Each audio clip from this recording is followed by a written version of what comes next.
Boom. We're here. We are here. This shit is fire, right? That was nice. This shit is fire. That was nice. I'm not gonna fret. Right now, like, we're gonna jump right into what we were talking about previously. So let me introduce my guest. I think I'm working through this, like many of us are, being very introspective, trying to avoid being emotional. So I think it's important to have Black conversations because there's this large macro movement, and let's zoom it in.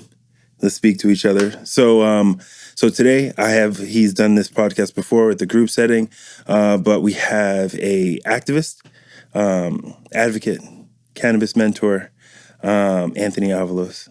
Hey. Did I say it right? Absolutely. Hey, let's go. Perfect. Let's go. Perfectly. I appreciate you for that, brother. I appreciate you for that. So, yeah. So let's jump right in. So what I was saying before this is that during this time, I reflect inward. Mm-hmm. And, I said on a podcast, and I said plenty of shit I shouldn't have said, but like, I don't think master is going to save us. I think there's going to be time that it's going to take. Mm-hmm. Right now, we're already seeing legislation change, and we're not finished. We have an election coming up very shortly. There's going to be some change right now, but for me, I'm a personal responsibility guy. I'm an introspective guy. So what we're talking about is that philosophy that I have, and you were providing me a little bit of pushback, which that's what I want. Right. Kind of educate me and give me a little pushback. So, what's going on in the movement here in San Diego? Bring me up to speed. I pay attention to New York politics, so which I shouldn't. I should pay attention here, but tell me what's going on, man. So there definitely is a lot of movement happening from San Diego. Obviously, you saw a couple weeks ago that there were thousands of people in the streets from San Diego to New York, protesting for, the killings of quite a few people. So moving from that into these last couple weeks, what we saw was a newfound focus on Black business in San Diego. So making sure that we're telling the same people that are getting out in the streets and protesting with us, hey, we need these businesses in San Diego to get some love. We need these businesses in San Diego to get some patronage. And so getting that as the next message, along with, of course, the most important message, which is, of course, defund the police.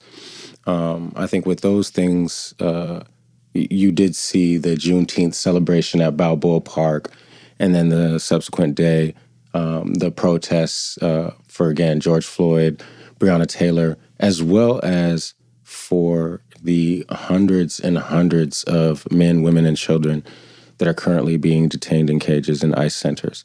So, focusing on what our demands are and continuing to put pressure on all sides is how this movement is evolving in San Diego. Let's jump right into it. I'm listening to lots of perspectives on defund the police. Mm-hmm. It's a very controversial thought if you take it literally at face value. It's controversial. So there's nuance, but there's nuance to that. And I perceive it with nuance. But I want to hear how you perceive it. So if we look at it like this, statistically, and these are stats that you can Google. In San Diego, let's say, about 99% of the calls that police are called to, 99% are not assaults of a deadly kind type calls, okay? So that means that only 1% of the calls that San Diego police are responding to, 1%, that's 1 out of every 100 calls, are actually dealing with some type of serious imminent threat, okay? So my idea is that means that there's 99% of a possibility or opportunity for somebody that it doesn't represent a hammer to come to a situation and handle a situation. What I do see is that we are sending a hammer to every hole. And that hammer is doing exactly what a hammer is supposed to do Yeah. and making every hole bigger. Stop sending a hammer. Yeah. Start sending the individuals that can actually help with mental health issues. Start sending drug counselors to help with individuals who might be on the streets because of substance abuse issues. Start sending individuals who are qualified to deal with the issues that they're being sent to handle. That is what defund the police means. It doesn't mean abolish the police, which I'm 100% behind. You're 100% behind abolition? Oh yeah, The abolition? absolutely. So here's that real quick in a nutshell. I was asked this straight up because that's an incredibly rough statement. You know, it's radical. It's radical. It's I hate using that word because that word is old and used and abused. But I was asked, oh wait, so you think you'd be willing to just go lawless for a while than deal with the police? And I thought about it and I was like, yeah, I'd rather go everybody defend themselves and me have to worry about me defending myself against the world than me knowing that there's a certain group of individuals who have the ability to snatch my life away, see me as a target historically, and I have no recourse. At least if I'm by myself, for myself, I can defend myself, and that's what it is. Yeah. Me against you, come on, let's go. You know what I mean? But if it's not that, if I know that I'm never going to be able to meet you on an even playing field, you always going to have 4 advantages. And people, come on, man. Like, we fighting, you know what we fighting against. Having somebody walking around, driving around, hunting, and that's what a lot of people don't understand is, because I'm from South Jamaica, Queens. I'm lucky I'm from Hollis, particularly, so we're right on the cusp. But the police in Hollis, Queens, and everything south of that, are looking for crime. They're looking for criminal. They're looking for suspicion. They're looking for. They're executing warrants. And by executing warrants, that sounds very that's vanilla. But executing warrants means stopping people who you think it might be. Right. Like the gentleman who I just watched the video of getting his ribs shattered. And the cops were like, oh, is this the guy? And they were like, no, this isn't the guy, he's clean. And they shattered this man's ribs. So that is the experience of Black people, with the police and when they're hunting. So I do agree that cycle needs to change. But I don't agree with the abolition of the police. And let me break it down, please. A little bit. I'm gonna do this poorly. Every time I try to break something down, I fuck it up. But the reappropriation of funds, that makes perfect sense to me. Right. That makes perfect sense to me, because for me, and as a recovering addict, and for someone who advocates for people in recovery, speaks very openly about it, and then the homeless problem we have in San Diego, there's no business for cops to be dealing with that. This is a public health issue. This isn't a criminality issue. And we know that now. That's not a fucking surprise. You know what I mean? So we know that. So there's no business for the police to wrangle people, especially people who, if you're on drugs or mentally ill, you view that as hostile. Right. There's going to be a hostile response. So to shoot this unwell person, would you treat a person with cancer that way? No, we wouldn't. Right. We wouldn't do that. But for this person who's unwell to have his life at risk when he needs help and care and love from his community, that's inherently wrong. And then the relationship and the hunting of people of color. Because in white neighborhoods, my original point there, in white neighborhoods where I grew up in both, in white neighborhoods, cops are patrolling. They're cruising around. They're breaking up bar fights, which bar fights you don't get arrested a lot of the time. They're just like, okay, we're breaking this fight up, or we're breaking this party up, or something like that. It's not hunting. It's patrolling, it's policing, it's respecting the community, keeping the community quality. And that's the inherent difference in the way Black people and people of color are policed 100% than white people. And what is so abstract that people have a hard time grasping is that's built in the system since slavery, since black codes and Jim Crow, where loitering was a crime, where to now, for years, hundreds of years later, they're like, oh, y'all still loitering. Go ahead. And that's exactly why I don't see revision being a possibility. It's embedded. It's too deep in their DNA. They can't clean. They can't clean that. They can't clean their slate. You know what I'm saying? Mm-hmm. They got too much red on their ledger. Like it's a wrap. Yeah. You know what I mean? There's no way. You'd literally have to have some cats go Christopher Dorner on all the racist elements of all the police departments in all the nation in order for the police departments to represent something new.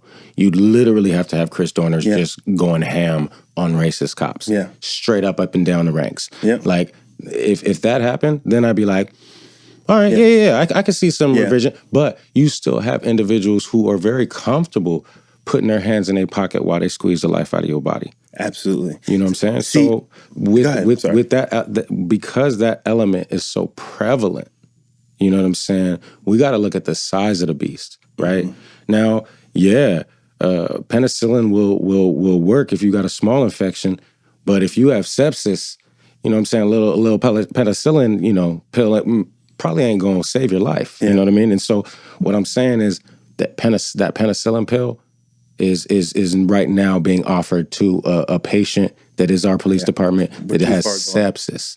You know what I mean? It's poisonous now. Yeah. And anything it touches, it destroys. Look at it. And that's where I do agree with you with the reappropriation of funds. Oh, yeah. Absolutely. And so let's remove finances from, because you don't need $1 billion every year. You don't need a $10 million. Well, I think San Diego got $38 million a couple months ago. Yeah, they just not even a couple months ago, a couple weeks ago. Right when this was going on, they passed. And I believe there was that was the same day that we did the last podcast. And that night I was on the line too on hold. I didn't get a chance to talk because the line was 4 hours long for the community members to call in and say, we do not want these funds appropriated for this cause. Now, what we learned from that, right, was that the way that San Diego politics is set up, the mayor was going to be able to direct those funds wherever he wanted to, regardless of what our city council members voted. Yeah. So in essence, all our city council members would have done was voted in spirit. You know, now, could that just been a ploy for somebody to say, this is the reason why I walked the line? Of course. But when you look at the facts support that statement. Yeah. Well, Faulkner could have easily have just, redistributed the funds as he saw fit regardless. But that law and order principality has to play in San Diego because there's conservative, even though the city is fairly liberal in a lot, depends on where you go. That in the spaces that I'm in, it's very liberal. Okay. In the spaces a lot of people are in, everything around the park, super liberal, progressive. You mean Balboa or Chicano? Balboa. So Hillcrest, North Park, City Heights. Good, big facts. Big facts. Yeah. Golden Hill, South Park, downtown. You know what I mean? Everything around the park is super liberal. Appreciate which Chris Ward, he's a Democrat. He votes fairly liberal and represents fairly well. But so that you have to play into the law and order strategy in conservatism that Trump is, playing the whistle for. Like, we need to be tough on crime, tough on protesters, tough. So that's a difficult hurdle, and that's why we especially if the narrative continues to go in a different direction than the actions, right? Because at this point, we are smart enough to see that, there are some people saying that we need change, but we need to see that action. You know what I mean? Like, we're not... Again, I think that once you realize as a person what the value is that you're building in yourself and your future generations, you no longer accept what it is that's placed on you, the value that society places on you. And then you realize the responsibility you have to society. Absolutely. And so I think that once we're there, we realize that our responsibility to moving this conversation forward isn't selfish in any way. It's not to benefit me. It's not to benefit you. It's because it's our duty to our ancestors who got fire hosed. You know what I'm saying? Who got their buns whooped because they sat down in a spot they didn't belong sitting in. Yeah. You know what I mean? This is just... It's our birthright. I say that all the time. Participating in this democracy, people died for it. My grandmother fully, and people like her got the full right to vote when my mom was 7. That's my grandmother's alive, by the way. Right. Your grandmother's alive, right? And so this is very real. It's very real and very current. And I think that's why I talk about people getting to know us. And what I say by getting to know us, get to know our history a little bit, right? And understand how we've gotten here, right? Which is important to understand when you see a lot of people of color who don't vote as well. It's kind of been beaten out of us. So do you think that know your history or know our history is one and the same in saying that, you know, that learn about us is something that we also need to do within our own communities? You heard me saying it before this podcast, and I'll reiterate from what we spoke about. So I see a lot of momentum going outward. The abolition of police, I think that is idealistic, which I'm an idealistic. Very, but it is very. And I'm as a progressive, I don't even consider myself a Democrat. Right. As a progressive, I'm super idealistic. Right. And there's things that I strive for. And as a progressive, I see where our country and hope there's a place where our country can be. And if I'm voting for people who are striving for that. Right. So that's what I mean as a progressive. So that's idealistic, which I support. But for me, with this movement and what it's forced me to do is be introspective because there's so much that I allowed hating my blackness because we're taught that. Right. And James Baldwin talks about vomiting up all the things that we were taught about ourselves to just exist here. Just to exist here. So for me, there's a movement in getting to know ourselves intimately. Yep. And taking personal responsibility, which I talked to someone in my family earlier. That's like that seems like victim blaming, but we're not responsible. We're not responsible for the trauma, but we're responsible for the healing, and that happens within our community. So I see that momentum, that opportunity for the same way it was in the '60s, '70s, and finishing in the '80s. That Black love. I feel blackety black right now. Right. I feel like during the protest, I was playing Jay Electronica, Joey Badass. I was playing revolution music. It was just keeping me vitalized. Yep. So I see an opportunity for introspection, and and that's what's on these podcasts. I want to spread that, and that's my messaging is let's be practical, let's think critically, and let's use our minds and take this and focus inward. You know. So I think that one of the most important things that I do on a regular basis is read. For me, audiobooks is my way to... That counts. Absolutely. I listen to audiobooks. It counts for like 0.75 of a book, right? Yeah, I agree. In some way. And it's almost a little easier to retain information because you're doing it practically. You're doing things and listening, so it's becoming part of you. My house has never been cleaner. Exactly. You know what I mean? Like you're driving or it becomes part of what you're doing. Right. And so anything that, again, the book... one of the books that I'm reading right now is Stamped from the Beginning, a definitive history of racist ideas in America. And to see the evolution of anti-racist ideas, to see what, 100 years ago, somebody who was truly progressive, thought about, hey man, I don't think they're as inferior as you think. I mean, they're a little slow. Yeah. They probably couldn't make it on their own, but they should be able to try. And it's like, thinking that was forward thinking, And now today to see, a lot of these patterns have cycled. Yeah. And the only way for you not to get caught up in the wave is to recognize that you're your own individual and find out what that entails. Yeah. What makes that up? And that's challenging. That takes a lot of humility. And humility takes saying that we're not okay. Right. And that's not it's not huge in our community. We're emasculated. My son is 3. And when he was 2, the daycare at church said, he's too big. he needs to, like, he needs to calm down or da-da-da.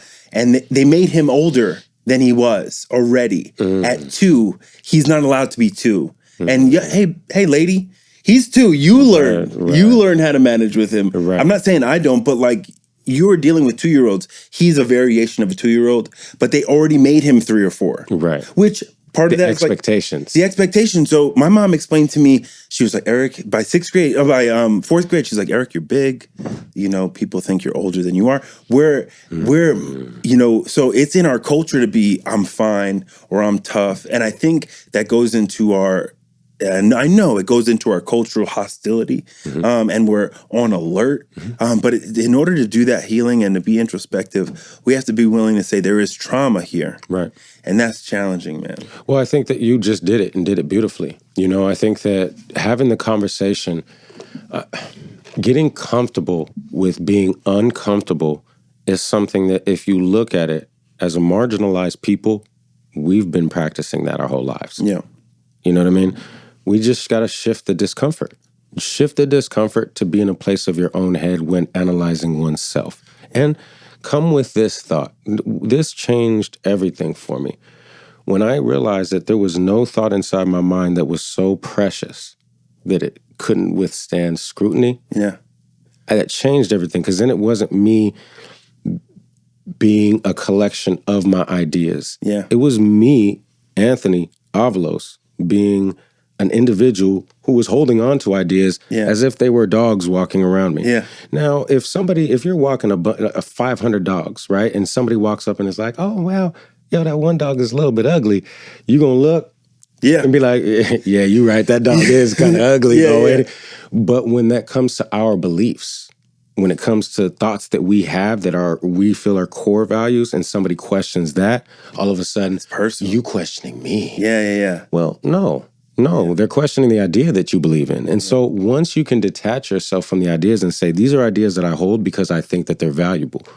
If I find that there's an idea that is more valuable than this, well, I'm going to change my position. I'm going to let that idea go and move on to the next one. Yeah. That gives you the fluidity, right? Yeah. So that you don't have to feel like your ego is attacked every time somebody is questioning you or doesn't agree with you. Yeah. Nah, man, they might have something that you don't know, or they might be missing something you do know. Definitely. Either way, dig in, see what's happening. You know what I mean? See if you can learn something. I soak up game from you, from everybody I come around for that same reason. Yeah, I feel like the people who listen to this and see me post about it have a hard time with that because culturally it's dogmatic. The ideas, liberalism, conservatism is now religion. It's dogma, and it's different than ideas because it's in your heart now. It's faith, but it doesn't have to be. It doesn't have to be for sure. But that's why it's important. We don't need to keep soaking that up. No, and I did a podcast a few weeks ago called "Think Critically," and that is important to do right now. Yeah, to remove, like, you're allowed to be wrong. I reserve the right to change my idea. Right. And like every day if I feel like it. The podcast I did on Monday, I had a really hard time putting it out because through this movement, I've had a hard time navigating it. Right. My feelings have changed, and I try to remove my emotion out of it. And like, it's hard. Like I said, that dog, like you said, that dog is ugly. Like I should be able to be like, yeah, that dog fucking is gross. Yeah, you know what I mean? Like, and then another, like I should be allowed to change. Yeah. You know? But that also takes your circle, bro, because without your circle giving you a safe space to change, look, here's one of the weakest parts of our culture. When somebody switches up and evolves their thinking and somebody's like, nah, I remember when you were saying the other thing and now you saying this and all, we're going to roast you for 15 years. You know what else we do? You know what else we do? What's up? We question each other's existence. You're not black enough. You're not down for the cause. I agree with that. And I've seen that. I had that happen in my own family. Recently, someone said, you got a little too much white in you. I don't. So, I get to walk around as this big black man the rest of my life. And you know what I mean? No human on earth, and this is coming from somebody who is half black. All right, I'm a quarter black, quarter Jamaican. So, yeah. And then half Mexican. Yeah. And so I was built, for this conversation. Yeah. Literally, I broke barriers within 2 family lines. Yeah. You know what I mean? Where I was the only Mexican on one side and the only black on the other. Yeah. You know what I mean? Yeah, yeah. And so the identity that I had to absorb came directly from my experience. Yeah. You know what I'm saying? And so if you want to define an experience and put a line in an experience to, okay, he's been through enough, he's definitely Black. You know what I'm saying? Yeah. We have to understand what we're saying when we're doing that. What we're saying is the amount of trauma that I see out of you isn't at a high enough level for me to vibrate with you. Or I see the way you're dealing with that trauma as being a way that's different from the way I'm dealing with that trauma. It's against our religion. Right. It's against our wokeness. Right. It's in that movement. And so, again, allowing that safe space. Yeah. That's where so as Black men, women, the first order of business is creating a safe space for yourself and then creating a safe space for whoever is next to you. If they next to you right now, and you ain't created a safe space for them to change their mind, poo-poo on you. You're doing a disservice. Yeah, poo-poo on you. Yeah. You know what I mean? Yeah, man. It's, and you know what San Diego's made of those people. I think we've all have had our existence, like the more Black people I come across, we've experienced that, especially being in this city. Right. Because we're such a small percentage of the population, and we have participated in so much of American culture. I won't even say white culture, right, but we participate so much in traditional American culture that we have this racial ambiguity. Absolutely. This limbo, this racial purgatory where you're not Black enough or down for the cause here, and then you're never going to be white, and you have all the trauma. Right. You have all the trauma. You have all the, you got all of that, but you're in this space where you're not really accepted by both. And ladies and gentlemen, that is the beautiful struggle. You know what I mean? That's part of Blackness. That's is absolutely part of our experience here. And what's beautiful about what you're saying right now is that there's not one Black American who hasn't experienced that exact judgment or passed it. You know what I mean? Because I know I've said some of those exact words to people, and I've been, are you an Uncle Tom? Or on the flip side, you're the good kind of Black. Or on the flip side, I thought you were more of like a, like go with the flow kind of, you know what I'm saying? And it's like, look, I get it. You know what I mean? I got the curls for the girls. You know what I'm saying? No, I'm just kidding. But in all reality, we all judge books by their cover. Absolutely. You know what I mean? And that's part of the condition, man. That's our human condition. Right. And look, we have to use the tools that we have to analyze the information keeps us safe, coming in. To be honest with you. And you're absolutely right. I agree with you 100%. So we need that. But there is flaws in that, right? And we have to recognize our own human flaws and work against them when necessary. So wrapping that all up to say, look, there's a lot of work that we have to do on creating safe spaces when it comes to everything that is Black. Yeah. All right? We need a safe space on the streets to protest. We need a safe space in the house to communicate. We need a safe space in our minds to grow. And so if we're not actively working on all those three things, this we're not going to be as helpful to the movement as we want to be. And you put that beautifully. And I think people need to be okay finding their space within the movement. And that's you're reflecting my sentiment, and I appreciate you doing that. Because for me, it's very inward, like I said, and I think myself and so many people like we started a people of color friendly AA meeting.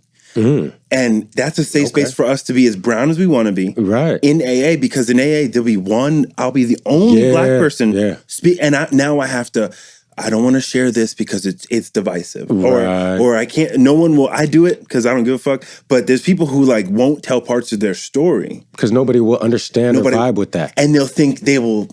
All the things in even if they don't do it, your imagination says they're gonna judge you or whatever because you've been judged. So I agree with creating safe spaces, and I think that's the best part of the groups that I've joined during this time is that I feel like I can say anything, being proud to be Black, I can say that as loud as I want to. And that's what this time where I say I feel blackity black. Because right now, I have no problem saying that. I was in a business networking group and I was going off. And not in an ignorant way, speaking that language. Right. And still going off because I feel so empowered to be Black. And that's where I see this movement. That's beautiful. Because there's idealism and things we hope for. Right. There's things we hope for, but something that we can guarantee in this movement, if we band together, is safe spaces for all of us to be free.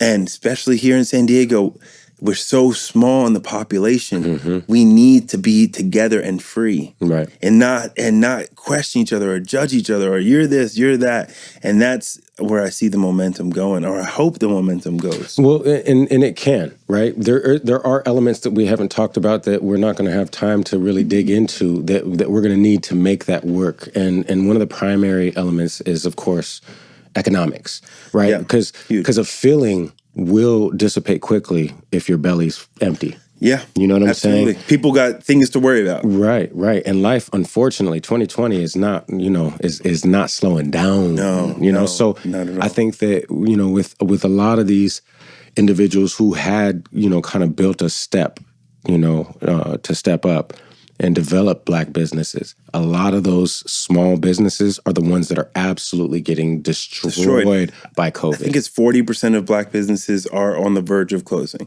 Black and brown businesses have been hit the hardest, and I've been very calloused about it because it's like, we got to compete with the world, son. Like me as a Black business, everything I do, obviously, I have. You always know that you're at that heightened level of expectation. I'm not competing with just Black people. Right. I'm competing with like the highest levels of every ethnicity. Right. And I think we fall short there. Sometimes we think like, I got to stay in my community, which is, there is nobility in that. Right. And we need that. Right.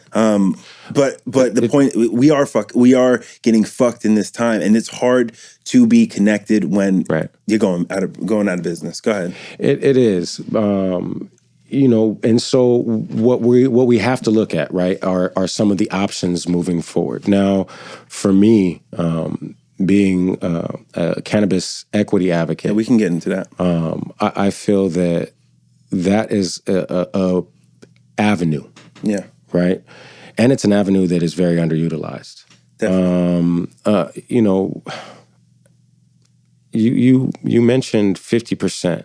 Yeah, right? yeah. We can talk about that. A 50% crime rate, or 50% of the arrests. The statistic is we're 13% of the population and responsible for 50% of the arrests. Now, that can be changed to interpretation, but that's the statistic that I quoted. Go ahead. Right, 50%. So I'm sure that if we look at the statistics of the war on drugs and which communities were most devastated on the war on drugs, then, we'll see very similar statistics.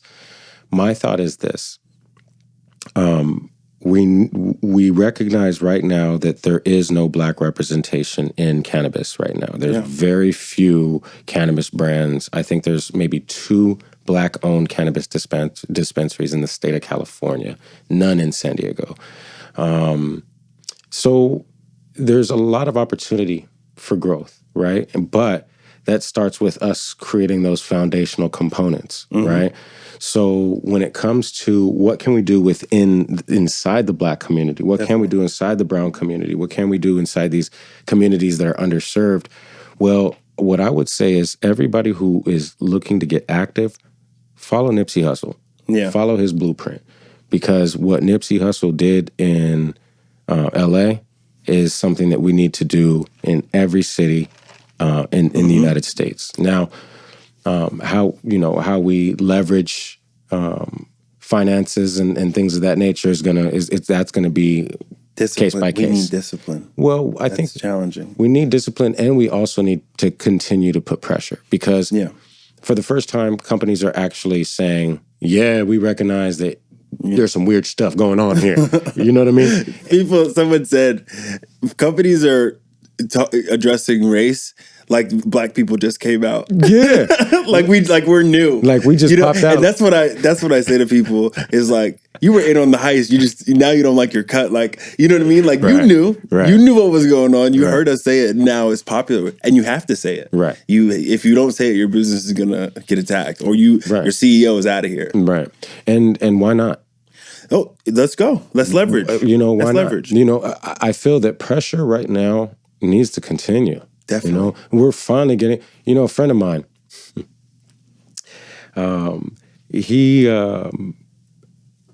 manages a few buildings. He manages security for a few buildings, high rises downtown, and so he's often interacting with different patrons as they visit the high rises. And he said that he was very put off by how nice everybody had been to him in the last 2 weeks. Someone offered me money, bro. Really?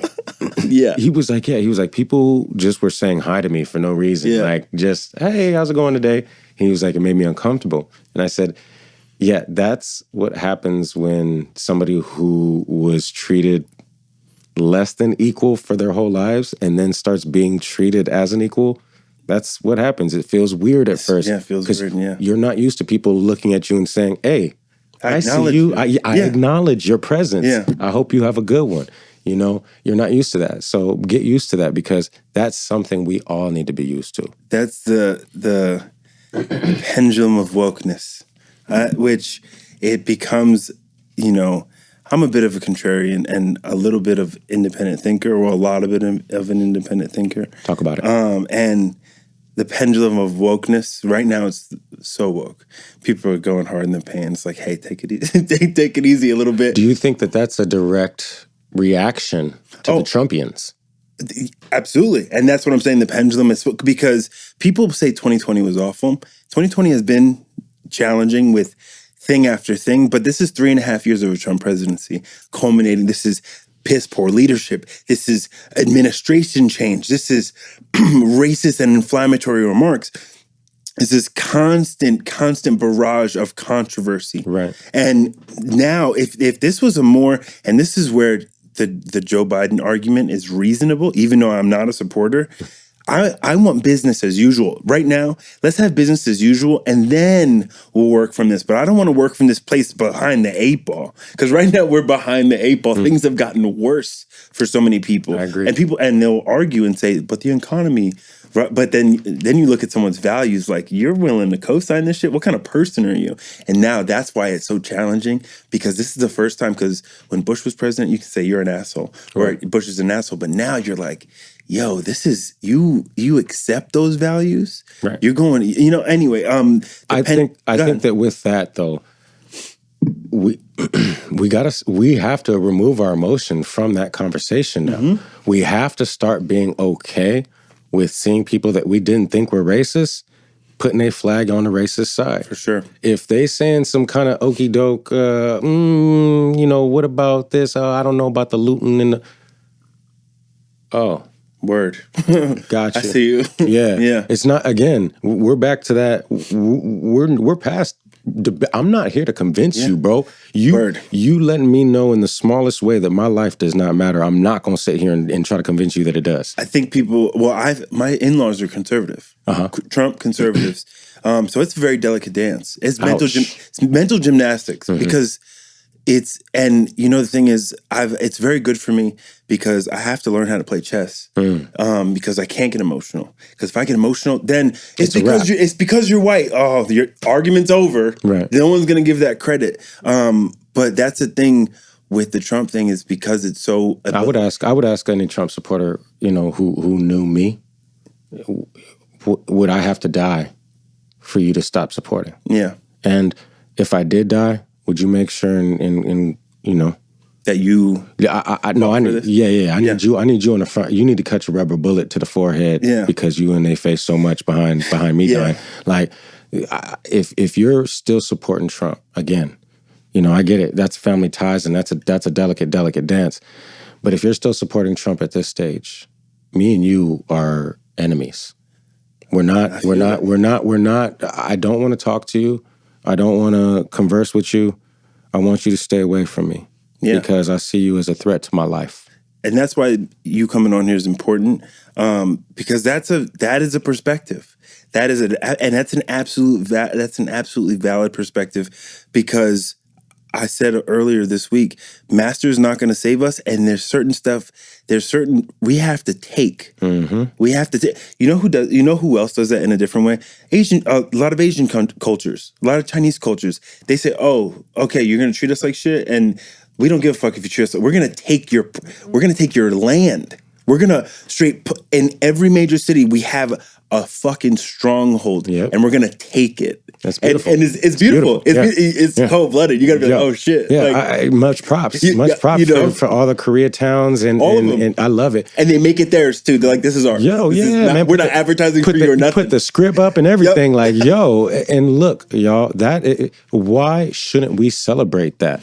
Because if they were treated the same way we were, good for you guys for making it happen and not getting your buildings burned down like we did. Yeah. You know what I'm saying? Because we had Rosewood in Tulsa too. We had it popping and cracking a few times. You know what I'm saying? So, anybody who's going through this right now, we have to know that we've done this before.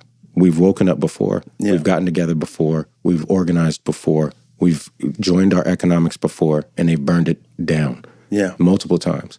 So I think that what we have to do is realize what we're facing, what we're really looking at, and again, we can hope for the best all day, and I'm always going to hope for the best and work towards that. But I'm going to prepare for the worst, what I mean? And right now, I would suggest to everybody out there, it's time to start prepping. You know what I'm saying? Yeah. You have to get yourself prepared in every way.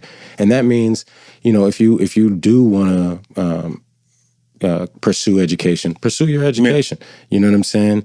Make sure that whatever it is that's on your mind right now, don't wait, because now is not the time to wait for anything. Definitely. Yeah, that's been my response. It's not so much education, but I said it earlier, I'm trying to levitate on these hoes. I'm trying to ascend. Right. This is my opportunity to ascend in my own consciousness, not even as a projection to anybody else, but this is my time to elevate, use my mind, use my spiritual ability in whatever capacity. Because that philosophy is needed too. Yeah. And I regard myself as a storyteller and philosopher in this regard. Absolutely. But it's arm yourself. Be prepared. Arm yourself with facts.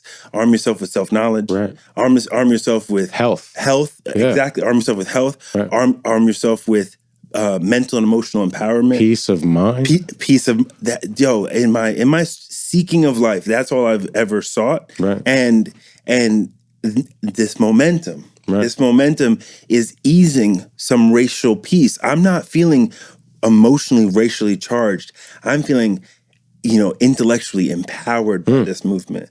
Seeing you do what you do fills me up. Nice. Seeing Black people, seeing Black and brown people, seeing LGBT community do what people are doing right now fills me up, and it makes me love myself more. Beautiful. Which will help me teach my son to love himself more. Hell yeah. And that's generational. Yeah. So this is it's an exciting time, but it's hard for people to navigate where they fall within the movement. It should be. Yeah. Think about it, man. This is new for us. For us, this has happened before, but for us, this is all new. Exactly. So again, folks, it's okay if you come tiptoeing to the movement. You come trying to figure out look, we need bakers. You know what I'm saying? We need dentists that are holding it down on the front lines of dentistry. We need representation. Right. We need to make sure that people know and recognize that there has been an all-out, what's the word I'm looking for? Effort to diminish our shine. And whether that shine be our lives, our ability to grow and prosper, whatever that shine is, there is a real effort systematically to diminish our light. Yeah. And so anybody who sees that and says, I'm going to work against that and I'm going to help shine the light that needs to be shined. Yeah. That's where we start. Now, how you do that and how that manifests itself, it starts with the belief and the drive to make that happen, make that crack. Yeah, man, and it's dope to see who's rising to the top. Not in the competition sense, but leading the way, and Black women are really leading the way. Ooh. In the coalitions that I'm in, there's 5, 10, 15 Black women and 3 dudes. Mm-hmm. Because I think I know Black women have gotten the short end of this stick in our, whether it be in slavery, getting the short end of the stick during civil rights, giving the moral support and the emotional support, as well as being on the front lines, holding down the children, and then continuing into mass incarceration, the crack epidemic and all that, holding down the family and trying to do the best absolutely possible for our people. And then to now see Black women like going hard in the paint, which that J. Cole song, he talked about that. And like, I think a lot of people feel threatened by it because even Black men feel threatened by the power of Black women. That's interesting. We don't have to go down that route. I say like this, man. Salute, salute, salute to all the Black queens holding it down in every way, on every front. I love y'all. We love y'all. Like, oh my God. Like, I got nothing but them little emoji heart eyes for you. You know what I'm saying? Like, yeah. Yo, I see the pictures of these queens. I see them up there like, oh my gosh. Like, it's the moms coming out. Yo, all of it. It's just, what it is it's like, fellas, I hope I'm not sitting on the couch, and I hope you not either, because I know we don't need to look. If your ego is telling you that a woman shouldn't be in front of you, then make sure that you wait until the bullets start flying to jump in front of that woman. Yeah. You know what I'm saying? If that's how big and bad you feel, then make sure you wait till all the talking's done. Yeah. And the action is cracking before you jump in front of that woman. Yeah. Then I'll believe you. Then I'll believe that you knew what your purpose was and you served it properly. Yeah.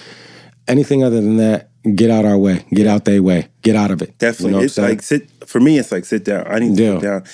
And that ties it all back to personal responsibility and the things that we've been taught about ourselves and the things that this is an opportunity to learn about ourselves. And I have my own personal experience with that, and that's work for me to be doing. And now is the time for me to do it with the self-love and the empowerment that we feel. But let's pivot a little bit. I want you to take an opportunity to let people know what's happening, what else is happening in San Diego, if you want to plug that, and then talk about your cannabis entrepreneurship, because that's important. Because we're, like you said, we're disproportionately represented. So what is it exactly that you're doing? So right now within cannabis, what I'm trying to do is build a coalition. Build a coalition for the purpose of creating a type of wellness center and program.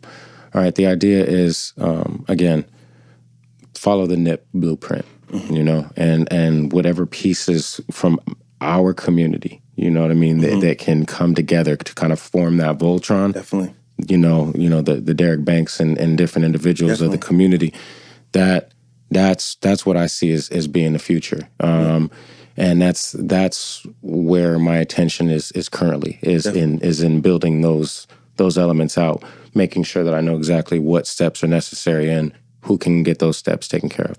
Definitely. Now with advocacy, obviously, there's plenty of conversation to be had, right? There's, on the criminal side of cannabis and how many people of color are still being incarcerated at ridiculous rates because of cannabis. We could talk about the percentage of Black ownership. But I think that at the end of the day, what we just need to take away from cannabis right now is, if you want to get into cannabis because you want to make money, you want to get into an auxiliary. You want to get into one of the businesses that serve cannabis, not within cannabis itself, because of the cost of entry, right? The licensing fees, everything. I think that's the real challenge, is the capital. Absolutely. That is a piece of systemic racism, that our wealth, we have such a small percentage of wealth, and I'm sure these spaces would be filled by us, because it's no lack of potential, but it's the lack of capital. And that's where you say bringing together communities. And I think we don't do that enough, where we say, oh, you got $5,000, or you can save $5,000. Oh, you got $10,000. Okay, you got $3,000. You want to put that in and get a percentage of this, and to pool our money together. That's challenging. But that's a solution. There's no other way forward. There's no other solution that anybody has brought up to the table that works. Mm-hmm. Look at the Jewish population. Look at the Asian population. Look at any population that's come to America, and despite the hatred, still built. Exactly. That cohesiveness is an element that is consistent. Yeah. And so obviously that's why Willie Lynch, that's why we have this colorism where you're not black enough, you know, so on and so forth. That's all part of the same racist system that's meant to divide those that are most powerful within it. Now, look, I get it. Now that I've kind of learned a little bit more about history, I get the fear that we elicit. Okay? Yeah, I mean, big mood. You know, you step in a room and there's very few people who aren't going to notice you. Yeah. You know what I mean? Yeah. And so regardless of how much of a heart you may have, all they have are their programming. Imaging and programming. You know what I mean? Sure. And you can't do a thing about that. You know what I mean? You can change their perspective after the fact, but you can't change that first snap, you know, view that they have of you. So recognizing that, navigating through that and saying, it's okay, bro, your mind frame is broken and you don't see the value in me that I possess. Yeah. I'm sorry, bro. Like, I feel bad for you. You know what I'm saying? And that's, and leave it at that, because we can't continue to burden ourselves because we're empaths with the feelings of everybody else has for us. Yeah. We can't, man. That's too much. So build your foundation, figure out what it is that you are, that you bring to the table, and then branch that out into all these other conversations so that when they pushing you with whatever the stimuli is, you're steady. You can take that. Yeah. Yeah, it's self-awareness, and I'm only acquiring that with life experience and age.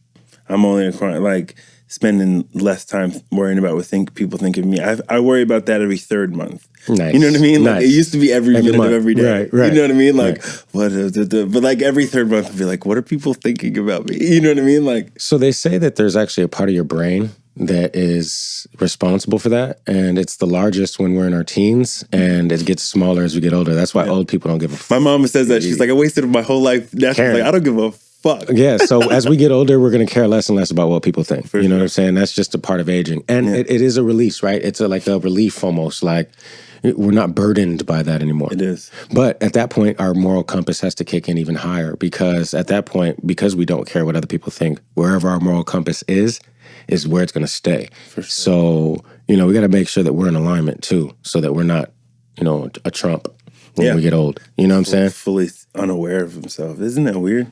It's weird as fuck to watch. You're like, oh, you have no gauge of reading the room. So is it that, or is it the opposite? It just doesn't care. Is it complete psychopath? You know, either way, you can not care but not realizing that you don't care. Like aloof and not care. You know what I mean? Just like both of those together is like, and then the ego on top of it. That's like, I don't, like, walking around like with your dick out, like, I don't give a fuck, and then to not even know that you're doing that. Super dark, and it leads to dictatorship, or the ability that you can dictate and say, I'm doing whatever I want. And I think that's what people see with Donald Trump, that they're like, yeah, he's just doing whatever the fuck he wants, and disenfranchise people who cannot do what they want. They don't have the money to do what they want. They don't have the power, the professional freedom to do what they want. They see that and they're like, that's my guy. That's my guy. He doesn't care. So, and yes, I agree with that. My challenge is this: if you're cool with all that, and you're still cool with the racism, yeah, man, yeah, you have no argument. Like, for me, I don't care about your argument. You know what I'm saying? Because you don't care about my life. Yeah, you know what I'm saying? Yeah. And so again, this is how I see it. If you support Trump, you don't care about my life. Why do I care about your opinion? For real, yo. Straight up. You would be cool with me dying today. Yeah.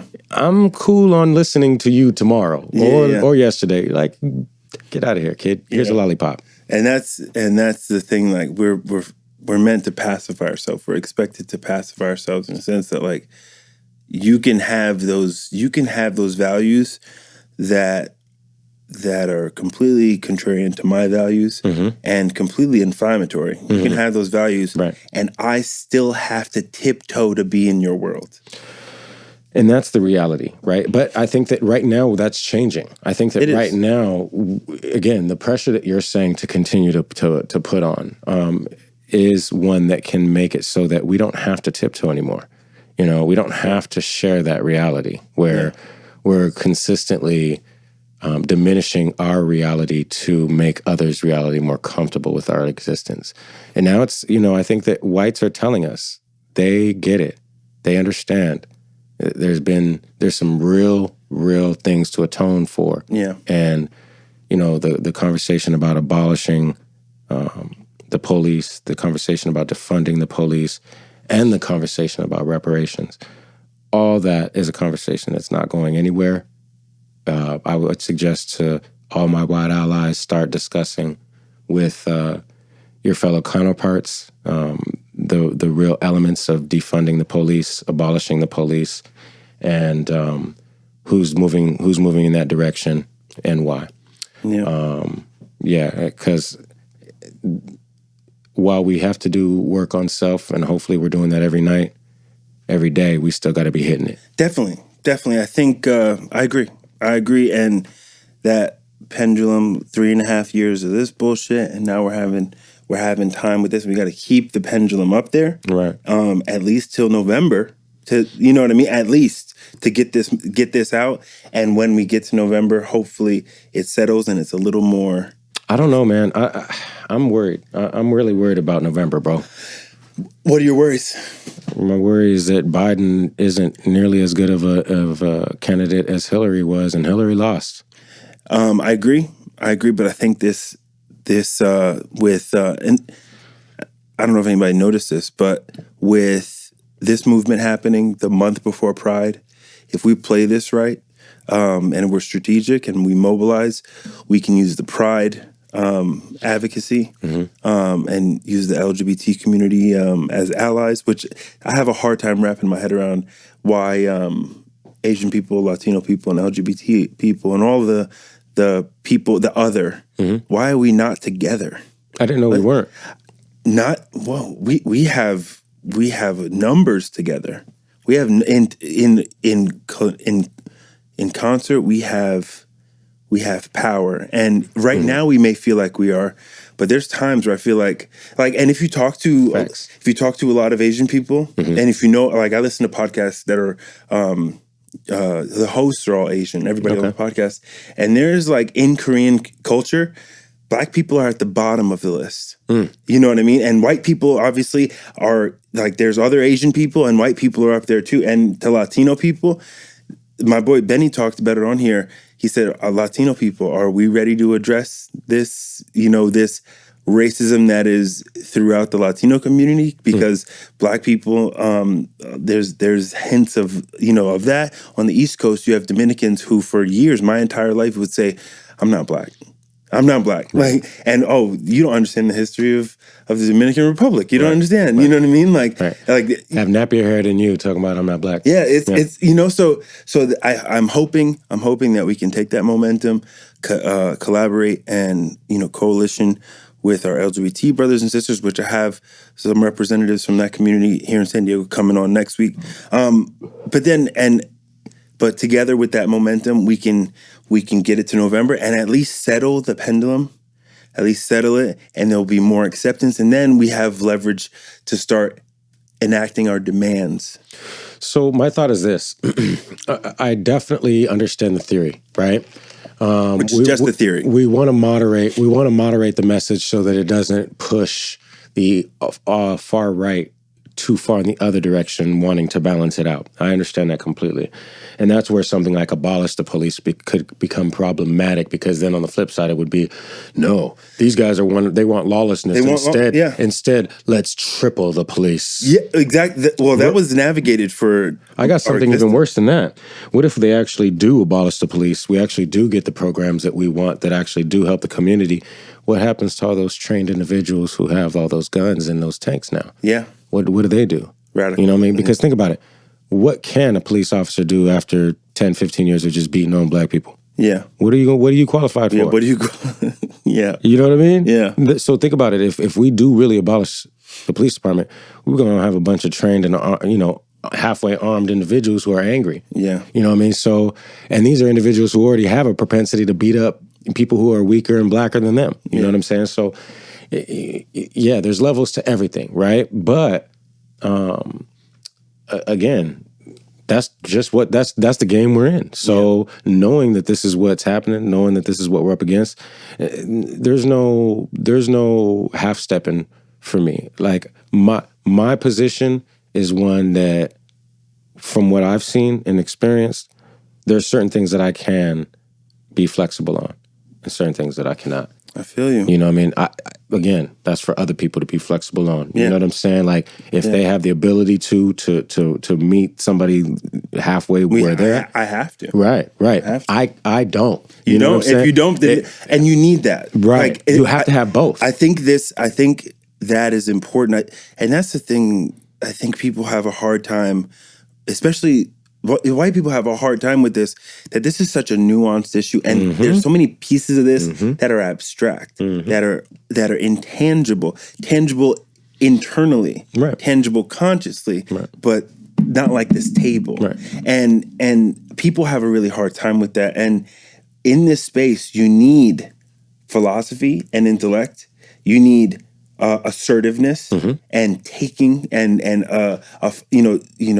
affirmation in moving forward. You need all of those things within this, and it's nuanced. And you're not all the way right. I'm not all the way wrong. I'm not all the way right. Nobody is. But it needs to be together. Right. That is it. Right. Like, that's why it was so important for you to come on here, and the people I have coming on here, is because I'm not that smart, bro. I don't know. You're pretty sharp, bro. No, I don't know 99% of shit, though. You know what I mean? Like, we just simply don't. So I need you to have like a little bit more, a little bit more. The other 3% I don't have, a little 3%, and I don't want people who think like me fucking around me all the time, all the time. So that's why these conversations. That's why I was like, yo, this is an opportunity for this shit to like really come on a podcast and like politic on it and like get perspective, because the people listening and watching, I have a larger white audience, social media wise, everywhere.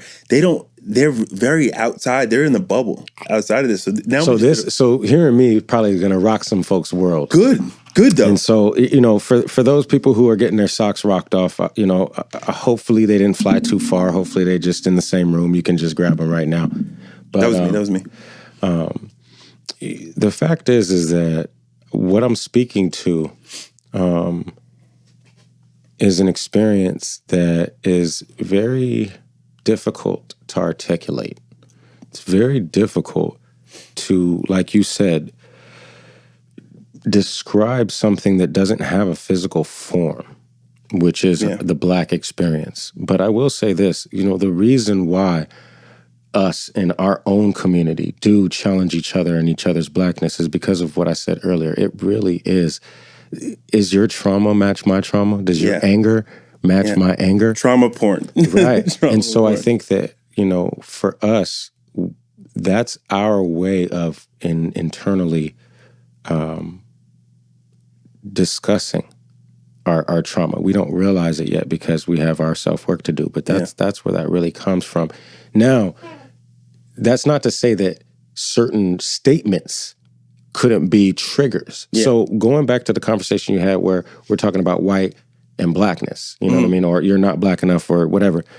There might be a certain phrase that's uttered by a certain segment of people. And if you say that phrase, that's going to trigger somebody who knows and is like, wait a minute, I know that's a trigger phrase from this group, and that group uses it for this specific purpose. America First is very... Dog whistles. Right, Dog whistles. Right. And so I think that if we're making sure to stay away from the dog whistles, then that allows the conversation to be a little bit more fluid, especially with those who are wearing their hearts on their sleeves. But when you hear somebody say that, I really feel like that's them saying, I'm hurting. Are you hurting as much as me? Yeah. And do you feel like the responsibility needs to lay on the people who have the power as much as it does the people who are just trying to survive? Yeah. You know what I mean? So, we do have to take personal responsibility while putting the amount of pressure necessary on the power that be to say, look, we are cleaning our DNA up off the trauma that you helped impose on us. Yeah. And now we've kind of assimilated and started imposing on ourselves. Now, with that being said, we expect you to get your knees off our neck. Like, in an immediate fashion. Yeah. You know what I mean? And we expect support in these ways in an immediate fashion. Absolutely. Otherwise, we're not going to, the conversation isn't going to get more gentle. You know what I mean? Yeah.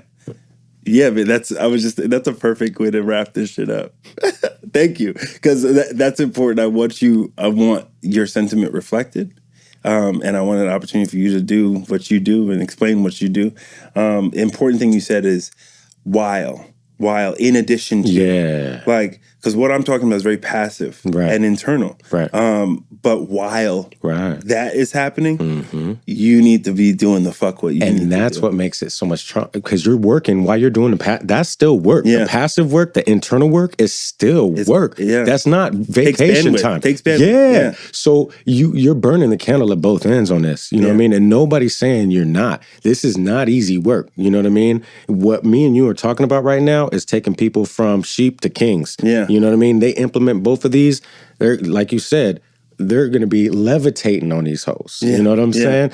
And so, again, I kind of lost my train of thought there at the end, but, you know, I agree with you. You killed it, man. That's why you were worried a little bit before we came in here. Where is everybody? But you killed it, man. That's why I wanted you on here. But I want to give you an opportunity to plug everything that you want to plug. If it's only one thing, plug that. But let people know what you're about and where to find you, at least your Instagram, so people can, because I look at your Instagram and I see a whole side of this that I'm not within, because I'm in a different, I'm over here. Right. So I need that. Right. So you're providing a value to me.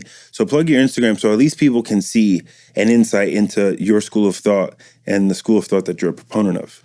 So my IG handle is King Santos, and that's King spelled with an X, KXNG _ SANTOS. I was like, well, what was that after the underscore? But yeah, definitely give me a follow on IG. I'll follow back. And really what I'm doing on my IG page is just trying to inform, keep people in the loop, keep people on the front lines as much as I can, and kind of remind people of what, the important stuff is. We need you, man. For real. Appreciate you. We need you, man. I need you to keep doing what you're doing. Appreciate you, brother. All right, we're going to wrap this up. We out. Peace. Vultures circling above, they're all in a piece, but they don't even know my name. Won't get even to swipe for the train. Cloudy, ride to the airport, gotta get right for the plane. Custom, smell like kush. Wifey hand in a tish. Yes, and I got no shame. Some line to shine. With a broke if you got no game. Waking up next to the scats. Can't go home to a dame. Nah, tell themselves they're the same. Really though, who can they blame? Now I don't blame them either. They just wanna play the game and they're eager still. I don't wanna know you, I'm busy. You don't even know thyself. Grizzy, out for the dough. Busy's, I just wanna grow my wealth. Kaya, Lucy, sometimes I get dizzy. But yeah, I know my health.